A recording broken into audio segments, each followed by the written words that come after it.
This morning, an ROV, or remote operated vehicle, from the vessel Horizon Arctic discovered the tail cone of the Titan submersible approximately 1,600 feet from the bow of the Titanic on the seafloor.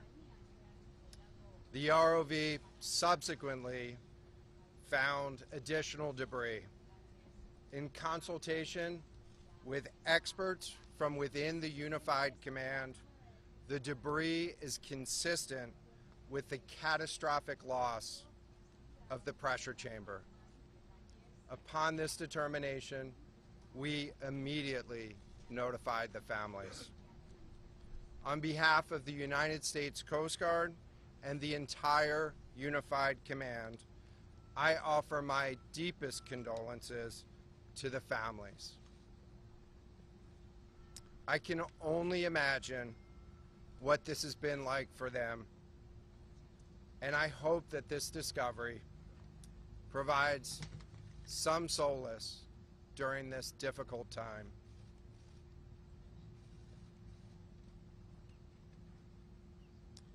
Additionally, we've been in close contact with the British and French Consuls General to ensure that they are fully apprised and that their concerns are being addressed.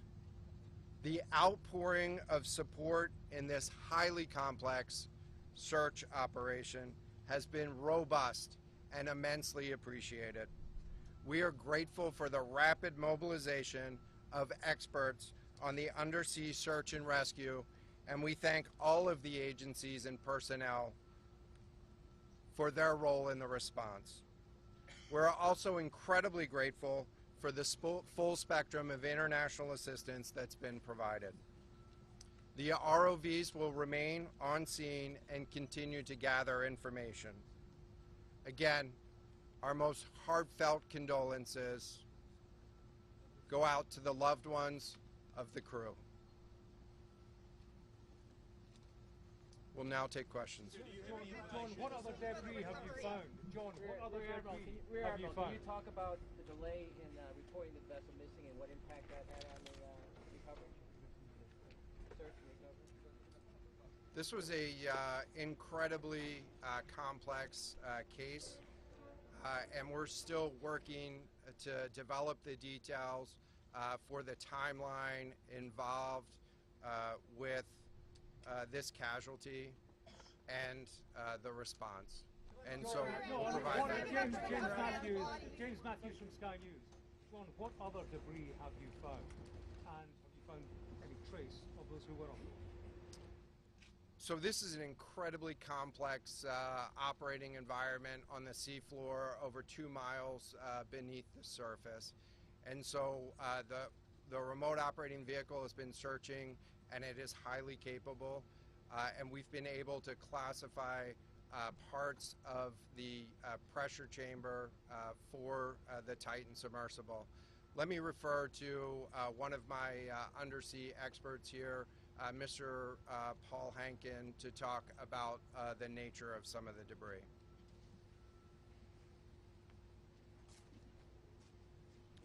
Thank you, Admiral.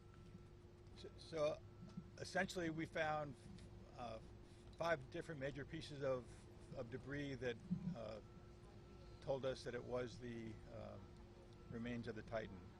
The initial thing we found was the nose cone, which was outside of the pressure hull. We then found a large debris field. Within that large debris field, we found the front end bell of the pressure hull. That was the first indication that there was a catastrophic event. Shortly thereafter, we found a second smaller debris field. Within that debris field, we found the other end of the pressure hull, the aft end bell, which was basically comprised of the totality of that pressure vessel. We continue to map the debris field, and as the Admiral said, we will do the best we can to fully map out what's down there. Admiral, is there...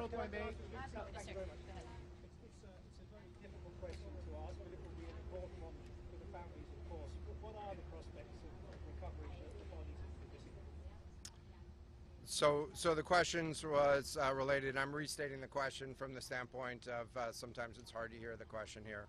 What are the prospects for recovering crew members? And so this is a incredibly unforgiving environment down there on the seafloor, and the debris is consistent with a catastrophic implosion of the vessel. And so we'll continue to work and continue to search the area down there, but I don't have an answer for prospects at this time. Admiral, it's Tom Costello at NBC News. Is there any suggestion, any suggestion at all that the sub itself collided with the wreckage of Titanic, or that instead it might have imploded above the wreckage and then rained down nearby?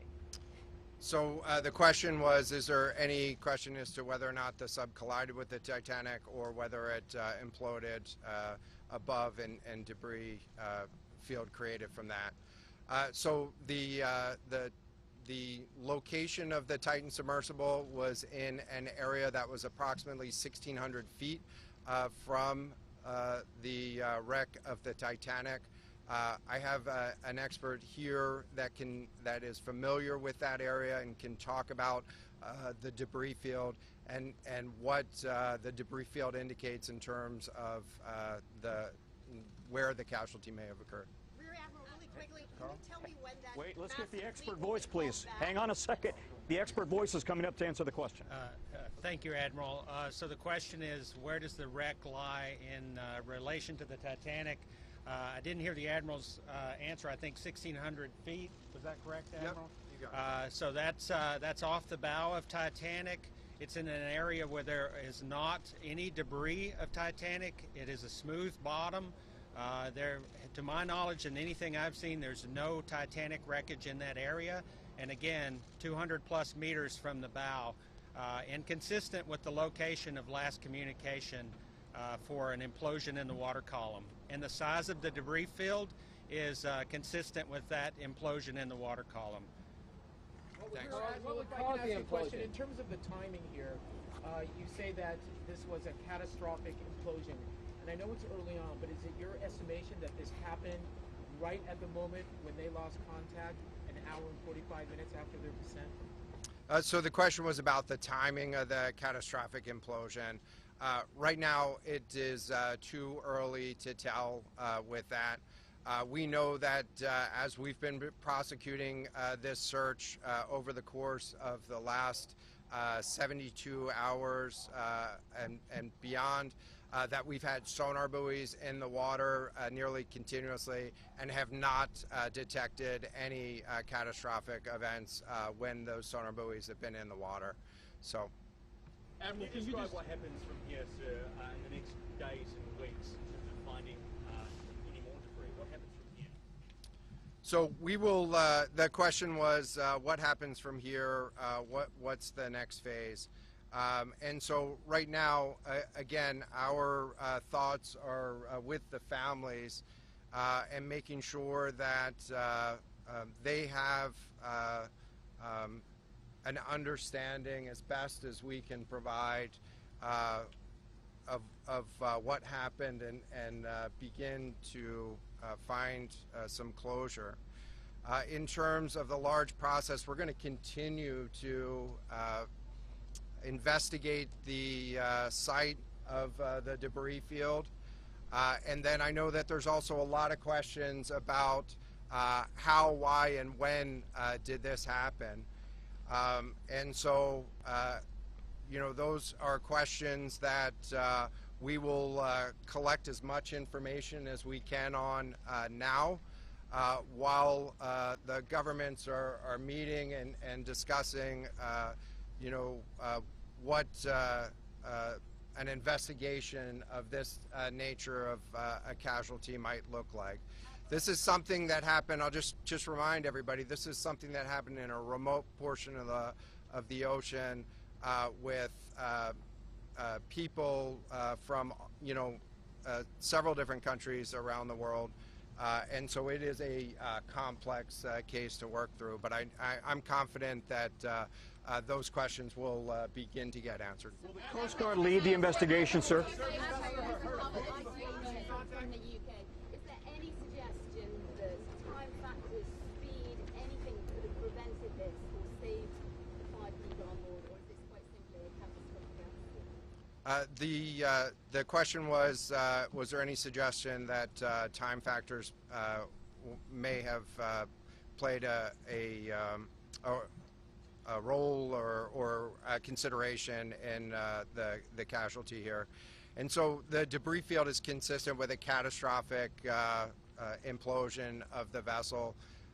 Again, while we were prosecuting the search, we had listening devices in the water throughout and did not hear any signs of catastrophic failure from those. And so we're going to continue to investigate, or we're going to continue to document the information there and understand, based on all the information we have, the timeline.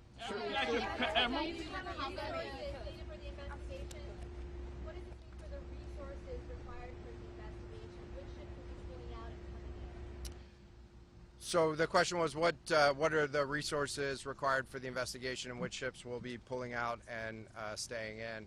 And so it's too early for me to talk about an investigation. That's a decision that's going to be taken outside of the search and efforts that I was leading. But we do have a number of vessels. We have 9 vessels on the scene right now. We had medical personnel on scene. We had other technicians on scene. And so we will begin to demobilize personnel and vessels from the scene over the course of the next 24 hours. But we're going to continue remote operations on the seafloor. And I don't have a timeline for when we would intend to stop remote operations on the seafloor at this point. Admiral, as a result of this, do you think there should be changes in the way these are safety rated or inspected so that this won't happen again? Yeah, the question was essentially about do you think that there should be changes in safety ratings or inspection for these standards? I know that there's a lot of questions about why, how, when this happened, and the members of the Unified Command, have those questions too, as professionals and experts that work in this environment. And this is an incredibly difficult and dangerous environment to work in out there. But those questions about the regulations that apply and the standards, that's going to be, I'm sure, focus of future review. Right now, we're focused on documenting the scene and continuing the subfloor. I know we don't know the timing here. We don't know the timing here, but there was the banging noises yesterday that redirected and redeployed the ROVs to this area. Is there anything conclusive in those noises, and did that redirection and then finding this debris field today all help? So throughout the search efforts, we reacted to the information that we had available to us, and while we continue to send it off for deeper analysis. Again, really complex operating environment for us to work in. Let me check with the experts, but there doesn't appear to be any connection between the noises and the location on the seafloor. Again, this was a catastrophic implosion of the vessel, which would have generated a significant broadband sound down there that the sonar buoys would have picked up. Admiral, a lot of questions about who might be. Admiral, you mentioned closure for the families. Admiral, can I just ask you about your comment regarding the families?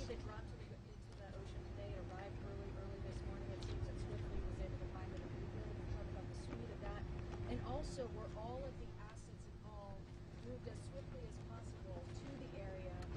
Was any help turned away as some lawmakers have criticized the This was a incredibly complex operation, and we were able to mobilize an immense amount of gear to the site in just a really remarkable amount of time, given the fact that we started without any sort of vessel response plan for this or any sort of pre-stage resources. And so the equipment that was brought on site this morning that we were using was a pelagic ROV capable of operating at 6,000 meters, cameras, sonar, other articulating arms and resources on it. And it, we had to transport it here through C-17 aircraft. This is 2 aircraft that it took to get this up here. And so we've really had the right gear on site and worked as swiftly as possible to bring all of the capabilities that we had to bear to this search and rescue effort. And it was just a huge international and interagency effort to make this happen. So I'm really grateful for all of the responders that came out to support this and really search for the vessel. It is a difficult day for all of us, and it's especially difficult for the families, and our thoughts are with the families today. But this was an immense support, and we had the right gear on the bottom to find it. So thank you. Admiral, you mentioned Admiral.